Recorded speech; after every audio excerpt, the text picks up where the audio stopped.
усадить Путина за стол переговоров, где он будет ему, Зеленский, будет Путину диктовать свои условия мира с позиции силы. Уже несколько политиков сейчас высказались в том смысле, что ну а зачем нам переговоры?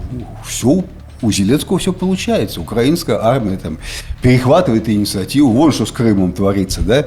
И сразу все на попятную. Как только какие-то признаки появились улучшения ситуации, мгновенно все, никаких переговоров, воюем.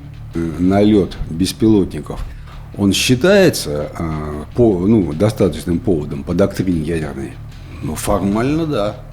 Формально да.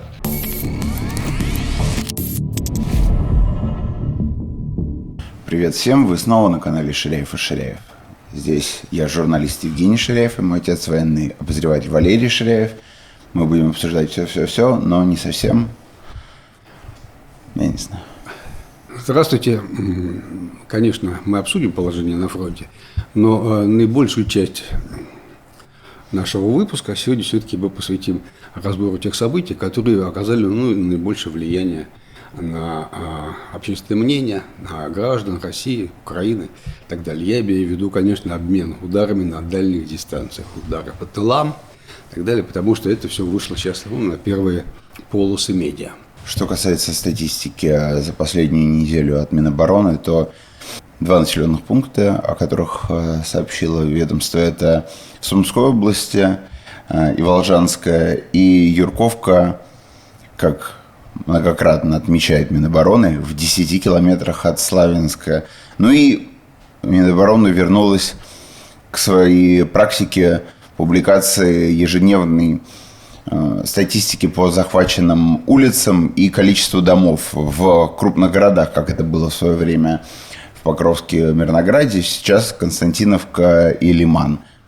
В Сумской области, где захвачен населенный пункт, главная задача российских войск на самом деле продвинуться внутрь лесных массивов густых. Понятно, что гораздо проще действовать, и украинская армия им противодействует всячески. В этом идут бои прямо в лесах.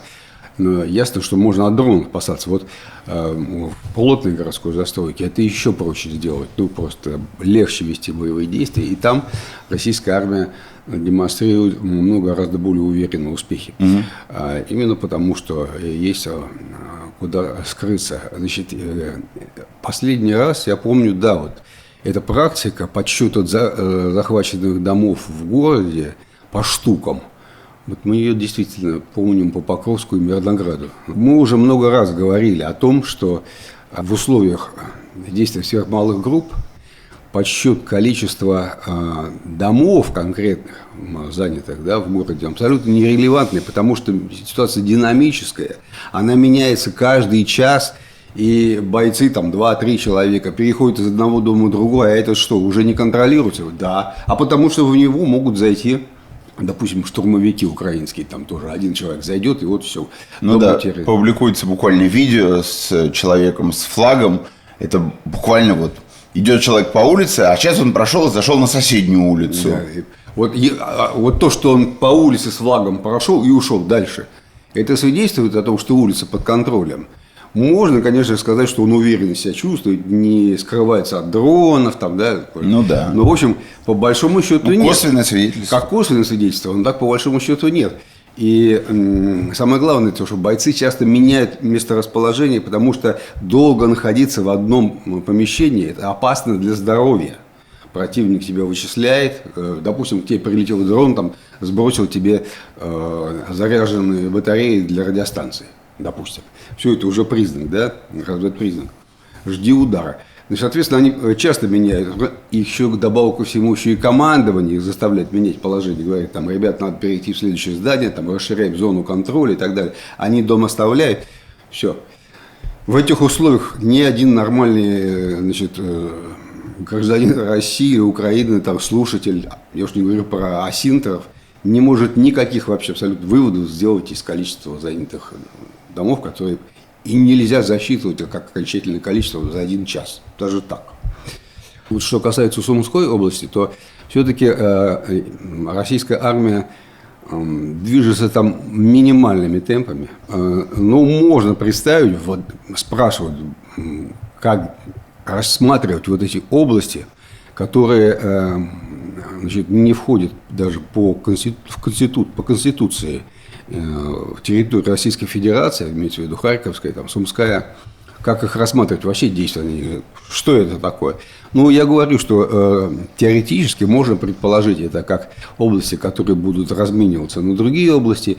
Или перед Зеленским, если он откажется прекратить боевые действия, а это возможно, вполне Зеленский может отказаться на самом деле от всяких перемирий в дальнейшем. Это такое возможно, если, предположим, он посчитает, что он действительно, так сказать, получил преимущество на поле боя, то тогда можно рассматривать эти в окончательном соглашении эти территории как ту самую зону безопасности, которую необходимо сохранить, то есть за Российской Федерацией. Ну, в Купянске традиционно там движемся с севера на юг. В Купянске серая зона неуклонно ползет в сторону берега Оскола с востока, и практически уже весь восточный берег – это серая зона полностью. Там уже практически мест, где вот украинские войска вот прям жестко контролируют, и можно сказать, что это вот под их рукой территория, у них практически таких мест почти уже и не осталось. В прошлый раз порассказывали об интересной ситуации, сложившейся в Лимане, где ВСУ в стремлении облегчить положение гарнизона, лиманского гарнизона, севернее развивает наступление в сторону Шандриголова, чтобы обрезать этот вот выступ, да, и фактически сорвать вот планы захвата Лимана. И тогда ситуация была такая обоюдоострая. В общем, сейчас можно сказать, что это наступление ни к чему не привело. Ровно на том же самом месте все линии остались. И, в общем, это была безуспешная попытка. Наступление в Лимане продолжается, развивается неуклонно. Лиман постепенно наполняется сверхмалыми группами. Совершенно из разных мест постоянно поступают свидетельства и, значит, их появления. Вся эта карта пестрит этими точками. Я думаю, что действительно до падения Лимана осталось не так много времени. Но тут еще надо вспомнить, что Покровский Мирноград, когда был занят, и уже объявили о том, что он занят, все, и войска дальше уже пошли, все равно там оставались какие-то украинские группы. Но очень долго еще были свидетельства о перестрелках. Да, перестрелках, там шла зачистка. И вот украинские источники, там карта та самая Deep State, так далее, всегда показывали какой-то взаимный контроль, и вот признали только в конце месяца вот прошлого, потому что вот, будем считать, что Покровск, Мирноград потерян окончательно. Но я над такими заявлениями просто, так сказать, не размышляю даже. Для меня это несерьезно, но, тем не менее, факт остается фактом. Поэтому уже даже когда будет объявлено взятие Лимана, надо ждать, что это будет очень неспешный процесс. Вот, например, в Мирнограде был эпизод, когда начали отрезать украинских военных от этажей. То есть, грубо говоря, они располагались в высотной застройке и стали быстро занимать первые этажи, российские бойцы, да, с тем, чтобы они не могли спуститься. А их снабжали по воздуху, выбрасывали на верхние этажи какие-то там припасы, еду и так далее. Вот. И вот они отрезанными оказались наверху в одном доме, сидели не в одном месте, а в разных местах. В каждом доме сидели две группы. Наверху, внизу, украинская, российская одновременно. Это я к чему? Вот про те самые подсчеты домов, да. Сколько там, 142 дома занято за прошедший день. Вот они вот таким способом могут быть заняты. В общем, надо признать все-таки ради справедливости, вот, обсуждая ситуацию в Лимане, что на картах, где изменения вносят самые осторожные команды, самые, которые там стараются никогда раньше времени ничего не указывать, вот даже на таких картах все-таки весь уже почти Лиман действительно находится прямо в зоне уверенного контроля. Тут в прошлый раз мы говорили о том, что захвачена Рая-Александровка, крупный, очень важный населенный пункт на водоразделе в сторону Славянска и Краматорска. Так вот, в нем в эту неделю вспыхивали периодически бои. То есть туда заходят малые украинские группы, их оттуда вышибают, они опять возвращаются. То есть этот контроль, он вот такой. Но хотя по всем источникам считается, что этот населенный пункт находится под контролем российской армии. Самые ожесточенные бои идут и вокруг Константиновки, в ней самой. Мы говорили, рассказывали, что рядом, чуть севернее, на окраине, на самом краешке часов Яра еще сидят даже операторы украинские, операторы дронов, да, и они из этого района продолжают наносить удары во фланг войскам, которые продвигаются в Константиновку, очень здорово мешают. Но чем дальше российская армия продвигается в Константиновке, она дошла уже до северо-восточных районов, на самом деле, тем хуже положение оказывается у этих бойцов на окраине Часового Яра. Они лишаются поддержки собственного командования и снабжения потихоньку. То есть вот то, что им придется оттуда уйти, все равно рано или поздно, если Константиновка будет занята, то не подлежит сомнению. Но пока они свою функцию выполняют. Что касается самого города, Константиновки, 2/3 уже в зоне уверенного контроля точно. И надо отметить выход российских войск в населенные пункты Долгая Балка и, интересное название, Роскошная. Вот, Долгой Балки не полный контроль российской армии, а Роскошная прям сейчас целиком занята. Это все слева, южнее. Почему это важно? Невозможно долго продвигаться вот таким вот сталактитом, как я это называю, да, куда-то там в территорию противника вгрызаться, потому что оставляешь незащищенными бока и может получить сходящийся удар под основание. Вот как раз контроль над Долгой Балкой и Роскошным – это свидетельство того, что все идет по плану. То есть армия продвигается и параллельно укрепляет свои фланги раздвигает и движется дальше. В общем, последовательная картина. Что касается группировок войск Днепр, Восток, Днепропетровская, Запорожская области, как этот фланг? Да, фактически наступление в Степногорске остановлено. То есть возможности перейти в наступление на Крым нет никакой. Это точно, совершенно важно. Потом мы, может, будем долго об этом говорить. Как уже стратегический план-то вообще Зеленского в связи с этой частичной блокадой Крыма. А вот у группировки войск «Восток» ситуация интересная. Они постоянно, как я уже говорил, при продвижении оборачиваются назад и начинают защищать все укрепления, здания и так далее, в которые опять просачиваются малые группы украинской пехоты. И там до чего доходит? Вот чтобы понять, что такое сверхмалая группа. Вот они идут, там где-то спрятались, сидят, ждут команды. На них работают большие, сменяющие друг друга группы операторов дронов. Они делают разведку вокруг этой группы, где сидят. Да? Это 2 бойца, в буквальном смысле слова, там 3. Они их снабжают, и они их охраняют. Так вот, когда бойцы группировки войск «Восток» в плановом порядке зачищают территорию, проверяют все подозрительные места и так далее, ведя их собственную разведку с дронов, указывают, что здесь могут сидеть украинцы, когда они проверяют.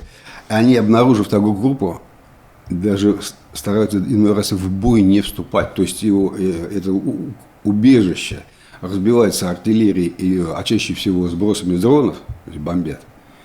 И дальше интересный момент. По стандартной процедуре командования они должны зайти в это место и убедиться, что живых не осталось, или их надо брать в плен, или там раненые. То есть надо убедиться в том, что больше это место не представляет угрозы. Так вот, украинские операторы, которые их охраняют сверху, они не знают после удара, там живые остались или нет. Они тоже не знают. И они продолжают сутками напролет охранять своих мертвых товарищей. То есть они уже все, там нет никого, а их все равно охраняют. И российская группа, которая должна установить факт, что место безопасно больше, из него не исходит угрозы, да? они предпочитают заказать повторный удар артиллерии в это место или сброс бомбы какой-то, и так далее, сами близко не приближаются, потому что они сами погибнут. Охрана продолжает действовать вот над такими вот скорбными местами. Вот так это устроено. Поэтому четко должны понимать, что малая группа, которая засела где-то, она не одна. Ее пасут, и ей помогает, там на них работает целая машина военная. Как бригадный комплект. Да, вот абсолютно точно. Слушай, какая интересная мысль. Значит, у сверхмалой группы есть свой сверхмалый комплект. Или есть свой там, батальонный комплект, которыми она распоряжается. Она может по связи вызвать поддержку с воздуха, она может запросить эвакуацию. Да? Они все теперь, в отличие от прошлых этих времен, действуют сплошь и рядом в полном отрыве от своих.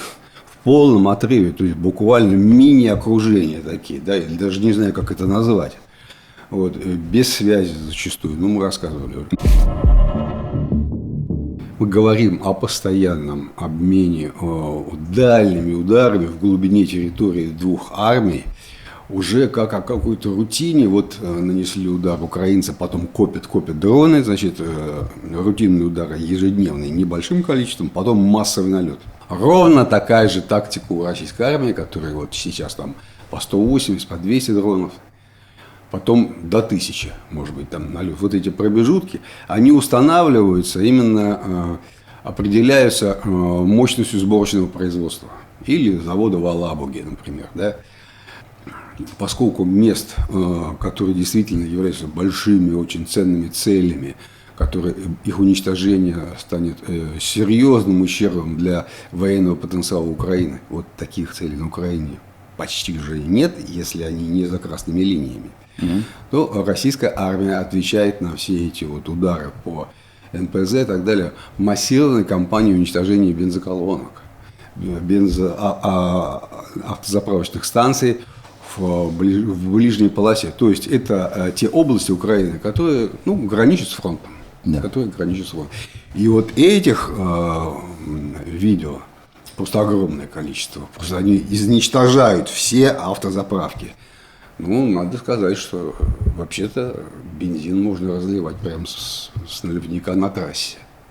Что касается вот этой войны дронов дальних, она, как отдельный вид боевых действий, конечно, требует своей стратегии, она есть у сторон и требует, конечно, стратегического предвидения, как будет развиваться ситуация технологически, какие новые дроны появятся, что можно будет сделать с ними, для каких целей использовать. Конечно, особого предвидения с российской стороны вот ситуации с Крымом я не вижу. Украинская армия последовательно охотится за противовоздушной обороной, за средства противовоздушной обороны России в Крыму. Чтобы безнаказанно наносить удары. И конечная цель, как мы знаем, это Крымский мост, который прямо вот надо разрушить для достижения каких-то своих целей. Таким образом, стало понятно, что малые дроны, небольшие, их плохо замечают. Они пролетают небольшие, вот настоящие, лютые всякие и так далее, там, да, ФП-1, там, ФП-2, вот малые, совсем небольшие, которые управляются под управлением терминалов Starlink, они представляют очень большую угрозу для радиолокаторов. Они летят сразу в радиолокатор, даже зачастую не в машины пуска. Почему? Просто радиолокатор – это самая тонкая, самая дорогая и самая важная часть системы ПВО. Без радиолокатора вообще невозможно ни ракету запустить, ничего, все, он слепой. Вот именно туда наносятся удары. И стало понятно, что сами системы противовоздушной обороны российские, сложные, очень дорогие, требуют охраны. Их надо защищать в первую очередь, да, что не было рядом учтено. Вокруг ПВО должны разворачиваться свои зоны мини-ПВО, которые защищают от этих маленьких дронов. Потому что вот дроны на оптоволокне на очень небольшой высоте проникают на огромные расстояния, иногда десятки километров. Я считаю, что обе стороны преувеличивают значение этих дальних ударов для снижения военного потенциала противника. Потому что, конечно, прорывается очень небольшое количество этих беспилотников. Ну вот ПВО Москвы-то вообще почти все сбивает, да? Но даже и те дроны, которые долетают до дальних там НПЗ и так далее, их общее количество, если сложить вместе, оно невелико. Так же точно, как количество дронов российских, которые пролетают в гораздо большем числе на территории Украины, все равно их не очень много. Поэтому, по факту, важнее не сколько запустили, а сколько пролетело. И когда начинаешь считать, получается, что силы совсем небольшие задействованы. Очень ждать от этого какого-то серьезного результата. Но это не как в Тегеране, когда просто летали самолеты израильские там, или американские. Ну да, небо открыто. Да, и небо открыто, делают, что хотят. Такого нет. Поэтому это все достаточно скромный результат, между прочим. Ну, вот именно в военном смысле. Поэтому в результате результаты достаточно скромные, на мой взгляд, и в этой ситуации очень большое значение имеет пропаганда. Ну, то есть, как мы интерпретируем эти результаты, как мы их показываем международному сообществу, своим гражданам. Здесь, несомненно, преимущество на стороне Украины, потому что за них, конечно, вся западная пресса, и там достаточно просто вот какого-то изменения. То сразу же судьи заголовку. Весь мир крещеный, что называется, сразу на той стороне, да. И у них своя интересная стратегия украинских пропагандистов, она не меняется уже несколько лет. Они, отталкиваясь от текущей ситуации, всегда рассказывают о том, что будет. И дальше начинают наворачивать, а будет еще вот это и вот это. Это прям со времен контрнаступа, когда все будущее разложили. Такая. Российская пропаганда, она такая ограниченная, скромно рассказывает о том, что сейчас произошло, и как бы рассказывает, что это означает. Но вот таких развернутых картин победы будущей в российской пропаганде нет. Вот, и это надо признать, на людей это действует, потому что когда я тебе рассказываю, это еще первый шаг, а потом слушай меня внимательно, и я начинаю тебе рассказывать, как все, и армия побежала. Вот. Неизменный прием, никогда, значит, я не видел, чтобы было по-другому, и это, в общем, надо всегда учитывать, потому что это может исказить и твое собственное восприятие реальности. Ты можешь поддаться на это и по-другому видеть мир. Украина продолжает свои попытки превращения Крыма из полуострова в остров. Постоянные удары. Это Джанкой, Геническ, Арабатская стрелка, Ренкенбургские косы, Перекоп, Феодосия. То есть все места, которые связывают... Да, где дороги входят в Крым. Да. Ирония судьбы. Обращаю внимание всех, что человек, который ввел в оборот само выражение «остров Крым», а это произошло много десятилетий назад, да, и остров Крым – это устойчивое выражение в русском языке, носил ту же самую фамилию, что и нынешний губернатор Крыма, который фактически сейчас борется с превращением Крыма в остров. Я имею в виду писатель Аксенов, который написал знаменитый роман «Остров Крым». Постараюсь коротко сказать о тактических соображениях, чтобы потом к этому уже не возвращаться. Вот обратите внимание на спутниковые снимки, их сейчас довольно много, пораженных мостов на выезде на севере Крыма, где рядом очень быстро разворачиваются понтонные переправы российской армии. То есть мост поражен, а автомобили съезжают на понтон, и по понтону, значит, пересекают очень небольшие там речушки, совсем скромные. Вот. Скорость движения на понтонной переправе 7 км в час. Если такая вот, как по правилам, если не торопиться, все нормально, не подвергать опасности сам понтон и машину.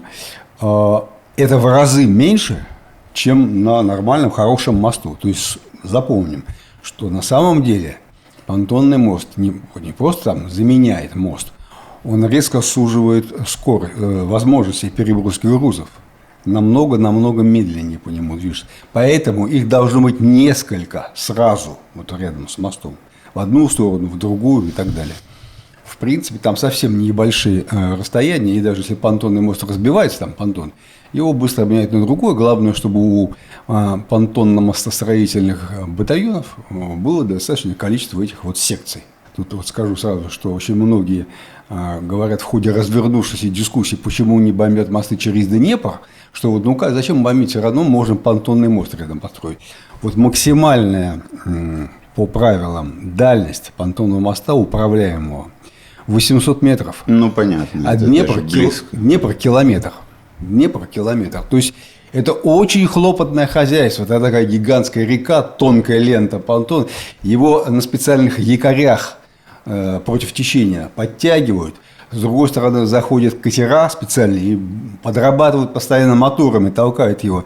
Если он разрывается, то это большая история. Его собрать потом опять. Но в принципе замена понтона 40 минут. 40 минут. То есть он достаточно быстро должен ремонтироваться. Опять к дискуссии. Вот, украинцы бомбят мосты, нет проблем никаких, так сказать. И не смущаются с тем вопросом, можно, нельзя, вот, пожалуйста. Кстати, американцы обрушили крупнейший в Иране, да и вообще вот на Ближнем Востоке сейчас мост через ущелье длиной более 1000 метров, более километра через ущелье. 2 авиационными ракетами. Бам, и все. Есть фотография разрушенного моста. То есть, на самом деле, дискуссия о том, можно ли или нельзя, она весьма сомнительная. В принципе, если адекватное оружие, у тебя вполне можно. И сейчас, вот на этой неделе, российская армия нанесла удар по мосту в Запорожье, который идет на остров Хортица.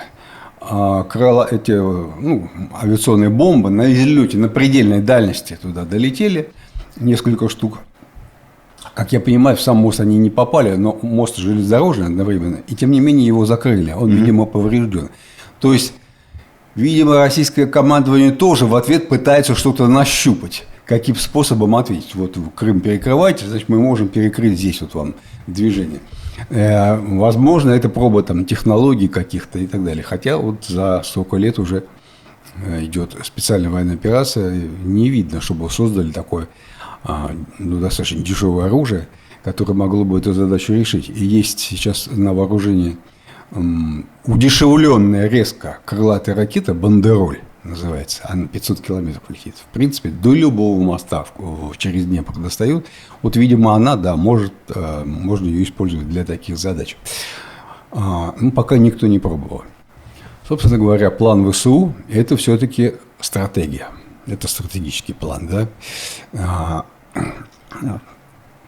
Он немножко хвастливый такой, там, превратить его в остров и так далее. До того момента, пока он со стороны Керчи связан с берегом Крымским мостом, он не может быть островом.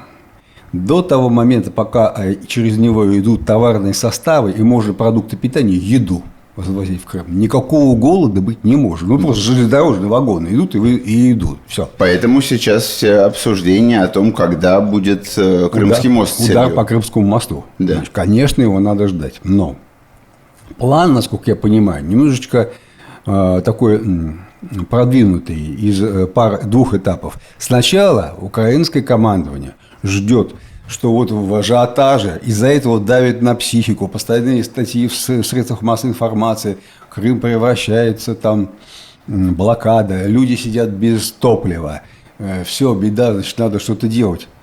Это психологически давит на администрацию с тем, чтобы по Крымскому мосту опять пустили бензовозы. Угу. И как только командование и администрация разрешат бензовозами через Крымский мост завозить или цистернами железнодорожным, вот в этот момент украинская армия попытается атаковать прямо на мосту. Не понял. Бесплатная взрывчатка. Да, и зажечь эти бензовозы прямо на мосту. То есть им нужен на мосту какой-то крупный взрывчатый предмет. Это либо железнодорожная цистерна с бензином, либо вот бензовозы. Они ждут, что разрешат. Пройдет какое-то время, и если они увидят, Сырский, я имею в виду, что не дают разрешения, все равно Крымский мост не используется для перевозки легко воспламеняющихся средств, вот тогда надо ждать уже второго этапа. Все, ладно, не хотите, мы сами. И тогда полетят проламывать систему ПВО Крымского моста беспилотники. Все, военного решения проблемы Крыма не существует сейчас для Украины. То есть им надо или через километровый Днепр переправиться со стороны Херсона, либо со стороны Степногорска идти пешком 100 с лишним километров. Понимаешь, ну, просто сил таких нет у Украины сейчас. Знаете. То есть Крым все равно надо, его невозможно бомбежками, так сказать, захватить. Все равно нужны люди. Значит, тогда зачем?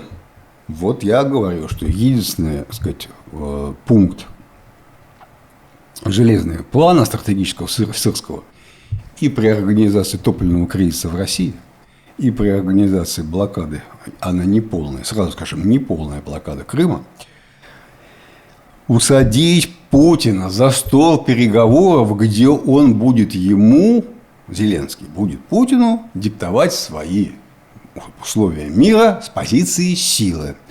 Как интересно повернулось общественное мнение в Европе. Появились голоса о том, что не нужны переговоры. Ведь только что европейцы говорили, что мы должны участвовать в переговорах. Уже несколько политиков сейчас высказались в том смысле, что а зачем нам переговоры? Все, у Зеленского все получается. Украинская армия там перехватывает инициативу. Вон что с Крымом творится, да? И сразу все на попятную. Как только какие-то признаки появились улучшения ситуации, мгновенно все, никаких переговоров, воюем. Понимаешь, поэтому Зеленский сейчас очень хочет именно вот так. Почему он все время настаивает на личной встрече с Путиным? Ведь Зеленский уж не посчитать, сколько раз просил Путина о личной встрече, прям настаивая вот в этом знаменитом открытом письме своем и так далее. Ну и последовал ответ. После всех вот этих налетов, ситуации в Крыму, сначала Путин выступил на встрече с слушателями высших учебных заведений военных. И вот сразу после него Лавров высказался. Тоже сказал, что все только на старых условиях, ничего не меняется, никаких перемирий на время военных действий, то есть приостановки на время переговоров не будет. Все, то есть, как бы, пока ничего не получается. Но давление это будет продолжаться. Можно в дополнение ко всему этому, вот, в том числе и к налету на Крымский мост вероятному, можно ожидать и такие рискованные операции, как высадка десанта в Крыму. Маленького, небольшого десанта, но продемонстрировать флаг, видео и так далее в районе Кенбургской косы. Это вполне может сделать. У меня прям флешбеки из иранской операции, иранская авантюра, когда тоже мы говорили об острове Харк, да, и о том, что можно десант. Высадят, не высадят, да. Но вот такая самоубийственная акция ради создания картинки и так далее, она вполне возможна. Я лично совершенно верю в это возможно. Потому что была предыдущая акция, знаменитый плацдарм в Крынках, где под Антоновским мостом и вокруг него очень небольшая часть украинских военных окопалась, сидела, там их бомбили. И туда в один конец, просто на верную смерть, шли подкрепления, очень долго сопротивлялись. Очень долго на левом берегу Днепра был плацдарм Украины. Поскольку Крым соединен с большой землей очень узенькими дорожками, на севере Перекоп, на востоке через Феодосию Крымский мост, ну и переправы, которые через пролив идут. Я думаю, что можно вполне сравнить Крым с Армузским проливом. Стратегическая география устроила так, что его защищать, вот снабжать полноценно армию, там, которая там находится, очень непросто. Очень непросто. И, в общем, Украина этим пользуется в полный рост. Вот эти все бомбы, там небольшие точки есть, где там перекрыть. И, в общем, ты достигаешь цели. Поэтому Крымский мост, конечно, это вот его сохранить у России задача номер один сейчас. И есть еще один участок суши, который тоже плацдарм потенциально, и его можно использовать. Это тот самый Приднестровский лиман. Слева от реки Днестр, там, где мост через залив Затоку идет, который постоянно пытаются разбомбить там российская армия. Если, в принципе, мосты в маяках и в Затоке разбомбить, то этот Днестровский лиман за речкой отрежет огромный большой кусок Одесской области, через который идут дороги из Молдавии и Румынии. И там оттуда идет большое количество большегрузов, фур. И, в принципе, тоже соблазнительно устроить из этого куска суши такой барьер, так скажем, на пути украинского торгового трафика. Удары по мосту в Затоке последовали прямо сразу после того, как Украина начала бомбить мосты на въезде в Крым. Но, насколько я понимаю, там движение было перекрыто ненадолго. Мост этот, по крайней мере, в одном месте точно функционирует. Еще говоря про эти события в Крыму, скажем, что по данным очень многих источников, в разных районах Крыма полностью отключался мобильный интернет. Просто его не было вообще никакого. То есть те самые белые списки, о которых столько говорили, они не заработали во многих местах. И вместе с ними не работал МАКС, в который перевели оповещения о воздушной угрозе, да все вообще, так сказать, государственные какие-то органы, которые должны граждан информировать о своей работе, они тоже исчезли в этот момент вместе с отключением интернета мобильного. Началось все это в Крыму, но на самом деле распространяется по всей стране. Это топливный кризис, это очереди, фотографии, видео, сообщения с рекомендациями о том, где бензин есть. Это уже реальность. Это отдельная часть стратегического плана Украины, который должен закончиться тем же самым – усадить Путина за стол переговоров. Это не военный план, военно-политический. Он напрямую зависит от действия армии, поэтому мы его должны рассмотреть. Это вроде бы как экономическое событие. Оно в экономике очень большое значение имеет, но не война. Тем не менее, это все устроила армия Украины. Ситуация такова. Каждый год, и это легко найти в поиске, в интернете, каждый год в России начинается пик потребления топлива. Это совпадающие одновременно массовые отпуска. Сезон только еще начинается, но они уже начались. Сельскохозяйственные работы на полях, там посевная, потом будет уборочная еще, много других типов работ. И это дачники, которые просто бесконечно мотаются между дачами и своими, так сказать, городскими квартирами по всем регионам. У нас в России невероятное количество людей, миллионы людей, без сомнения. Кроме того, очень большое количество людей сейчас планируют выезд в отпуск на машине. На машине. Да. Как в Крым, например, 80% отдыхающих в Крыму на машинах приехали, а остальные 20% на поезде. Это явление, оно широко известно, то что выпуск топлива и потребление почти сравниваются. Во многих местах часто возникает дефицит, и это легко обнаружить, ничего тут нового нет. Задача была именно в том, чтобы к этому моменту подгадать, пусть и небольшое, но уменьшение выработки бензина. С помощью бомбардировки нефтеперерабатывающих заводов. Не 40% выпуска топлива прекратилось, как на это указывает Reuters. Это манипуляция. Reuters все попадания в нефтеперерабатывающие заводы засчитывают как полное разрушение, остановка и навсегда. Их на самом деле ремонтируют, поэтому это некорректно. Но считают, что 15% примерно. Так вот, в момент пика этих 15% хватило. Хватило. Все. И дальше все сделал ажиотажный спрос. Ну, конечно же, параллельно эта кампания должна сопровождаться медийной кампанией, которая людям объясняет, что вот пришла беда, что делать, там, и так далее. И все понеслись. В общем, вот не так организовано, как некоторые предполагают. Сначала исчезло топливо, а потом возник ажиотаж. Сначала удары, одновременно медийная кампания, потом резкий всплеск ажиотажа вот этого потребительского, и только после этого уже голод, топливный голод.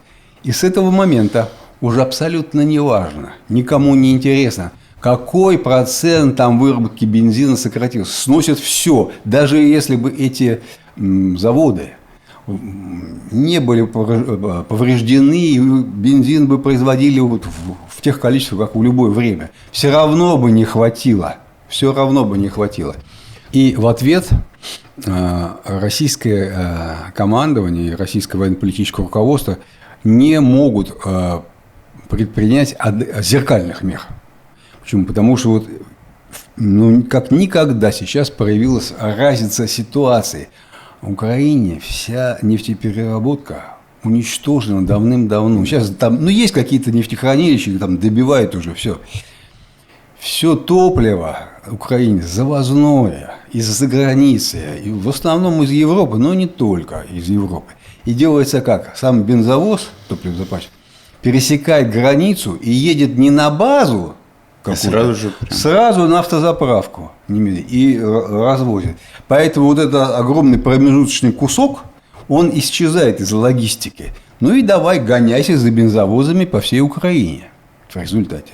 Да, сейчас так и делают. Российская армия приступила к бомбежкам уже месяц назад, даже больше, к бомбежкам автозаправочных станций. Мы об этом рассказывали. Сейчас уже и за бензовозами начали охотиться. Но, в общем, это намного сложнее. Одно дело поразить прямо завод, который выпускает, а другое дело сотни машин по всей Украине. Разница огромная. Еще один способ повлиять на боеспособность России – это атаки на космические центры, которые должны, собственно, стратегическими целями заниматься. Ну да, за эту неделю были атаки на 2 центра космической связи. Это в Дубне и в Гусь-Хрустальном в Владимирской области. Но дело в том, что они несут многообразный функционал, в том числе и вот управление теми самыми спутниками, которые раздают интернет на домашние антенны. Там много разных абонентов, но в том числе и правительство. И оба эти центра задействованы в управлении государством через зашифрованную связь, специальное распоряжение. Эта функция тоже там есть. И в этом смысле это, конечно, нападение на Центр стратегического управления. Четко совершенно.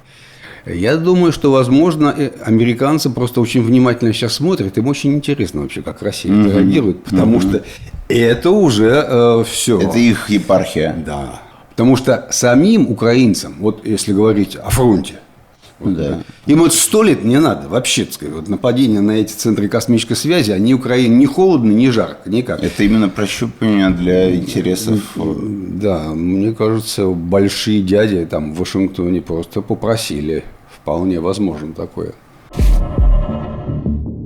Ну, закончилась вся эта эпопея с Белоруссией. Лукашенко как бы пошел навстречу Зеленскому. Ты так считаешь? Нет? Ну смотри, вдоль границы с Украиной, прямо рядом с границей, на территории Беларуси, тянется цепь ретрансляторов. Это устройство, которое усиливает радиосигнал и связывают между собой различные дроны российские, которые движутся вдоль границы. Они получают сигнал от соседа, и они управляются прямо физически, вручную, ими вместо спутников. Короче говоря, вот вместо спутников стоят ретрансляторы. Это часть боевой системы. Но в условиях, когда допустим, НАТО свои аэродромы предоставили для украинской авиации, да, и снабжают их оружием, там все. Это такое, я не рассматриваю это как серьезное какое-то прям вот нарушение такое нейтралитета Беларуси. Но и расширяя, не переходя на новый этап эскалации, Зеленский потребовал от Лукашенко демонтировать эти, все, чтобы вообще духу их не было, иначе я их разбомблю. Вот. Ну и вот теперь он говорит, они замолчали. То ли они отключены, то ли что. Но он считает, что Лукашенко выполнил его требования, пошел на его шантаж, так сказать, ультиматум. И все. На самом деле это может быть технический перерыв в эксплуатации. Никогда ретрансляторы, которые на небольшую дистанцию, на самом деле, вглубь Украины работают, никогда они не работают круглосуточно. Они могут заменяться. А самое главное, российские дроны могут лететь в другую сторону совсем. Понимаешь? То есть в планах российского командования вот бомбить какие-то объекты не на границе с Беларусью, а где-нибудь там в Одессе, до которой никакие ретрансляторы не дотягиваются. И вот и все, строго говоря. То есть не исключена ситуация, что через 2 недели, через 3 они опять заработают в новой ситуации. И что? Вот опять будут скандалы, опять будет ультиматум и требования. Мне кажется, вот так пока. Поведение Зеленского – это использование ситуации. То есть ты как бы нашел объект, вот эти ретрансляторы, поставил задачу, потом сам же ее посчитал решенной, и, в общем, ты как бы на коне. Да? Но по большому счету никто не знает, они отключены даже вообще или нет. Вот даже так. Давно не было у нас обсуждений ядерного оружия, ну, точнее говоря, на стриме. В среду оно у нас было. Но сейчас какая ситуация вообще? В последнее время как будто бы появились новые заявления о допустимости применения. Ну, помимо Караганова, есть свидетельство о том, что якобы об этом уже и упомянул, намекнул даже и Лавров. Тут в чем самое главное затыка? Существует доктрина ядерной безопасности.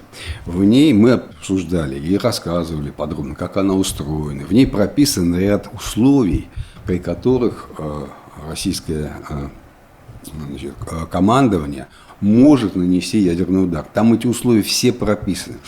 Вопрос в интерпретации. Так вот, допускают это новая ядерная доктрина вольности в интерпретации, или же она все-таки уже... Не допускает. Вот. На самом деле не сильно так допускает. Но там есть пункты, которые можно так интерпретировать. Например, там есть без уточнения, да, старт с сопредельной территории большого количества средств воздушного нападения, которые там движутся в сторону российских стратегических районов или каких-то там пунктов управления, воинских частей, где размещены российские там ракеты стратегические. Да мало ли они летят еще, но я думаю, что они летят вот в мою сторону. Может быть, они совсем, может, они на нефтеперерабатывающий завод летят вообще. Но тем не менее, когда массовый старт, а он входит в вот это описание, то можно засчитать как повод для атаки ядерной. А сейчас вся наша специальная военная операция состоит из массовых стартов. 1000 штук за один день. Вам сразу бах, то на Москву гонит Зеленский свои дроны, да, то российская армия наносит и по Киеву в том числе огромное количество ударов. Вот такой налет беспилотников, он считается достаточным поводом по доктрине ядерной? Ну, формально да. Формально да. Получается, что так. Я, конечно, надеюсь, что никогда до этого не дойдет, но то, что опять риторика ужесточилась, она не то чтобы перешла на новый уровень, потому что это все-таки не действующие члены там, Совета Безопасности, да, и не Путин об этом говорит. Это вот Караганов, всего лишь навсего. Не бог весть какая птица. Но все-таки отмечаю, да, что опять начинаются разговоры. когда мы говорим о том, что Украина находится фактически на полном содержании финансовом, и технологическом, и техническом страны НАТО, да, сейчас Европа, по большей части мы должны отметить одну новость. В газетах она прошла, очень любопытно. Великобритания начала программу импортозамещения. Потому что очень многие виды оружия, механизмы, которые используются в оружии, программное обеспечение принадлежит Соединенным Штатам, и англичане не могут самостоятельно распоряжаться очень многим своим собственным оружием, например, во внешней торговле. Я хочу продать туда, а американцы могут запретить. И в связи с Украиной это стало особенно явно, что нет полного суверенитета Великобритании. Значит, она не властна над некоторым видом своего собственного вооружения. И сейчас поставлена задача создать оружие для Украины, в котором все американские лицензии, все американские патенты будут убраны. На их место встанут английские, заместители, так скажем, да, и англичане не называют это импортозамещением, а я по-другому не могу сказать. Самое настоящее импортозамещение от своего же ближайшего союзника. Бывшего вассала. Да, бывшей колонии Великобритании. И я хотел бы отметить памятную дату, что на этой неделе прошло 100 лет со дня публикации книги Свечина «Стратегия». Мы об этой книге очень много говорили. Ее издали сейчас в роскошном подарочном издании с очень интересными, ранее этих фотографий не видели, иллюстрациями, издательства «Красная звезда». За что им, конечно, спасибо. Это все-таки такой уникальный труд, который, к сожалению, до наших полководцев накануне Великой Отечественной войны не дошел. Только в 60-е годы о нем узнали. Сталин, да, он читал. На этом у нас все. Спасибо, что посмотрели. Мы, конечно же, в первую очередь будем обращать внимание сейчас на всю ситуацию в Крыму. Все, что происходит с топливным кризисом в России, потому что это влияет на обороноспособность. И расскажем вам об этом в следующих выпусках. Всего хорошего, пожалуйста, приходите к нам на Twitch. Не забывайте, это новая форма нашей работы. Пока. До свидания.